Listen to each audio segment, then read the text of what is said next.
Well, it's the first sign I've come across. It's a little hard to see with the sunlight bouncing off of it.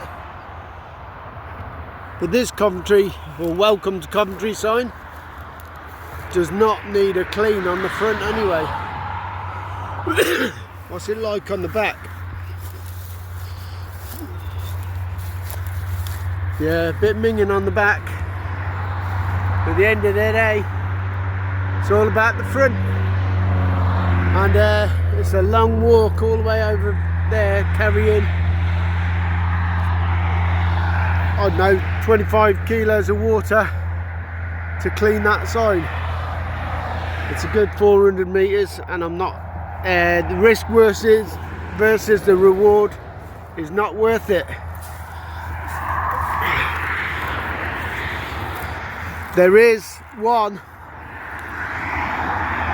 on the other side of this A46, and it's just up there by the bridge, but it's not inaccessible. Again, risk versus reward. I'm not that dedicated to try to clean this side, that sign. This one's relatively clean. It's shadowed, but it is clean. There's one I don't have to do. Thanks for watching. Take care.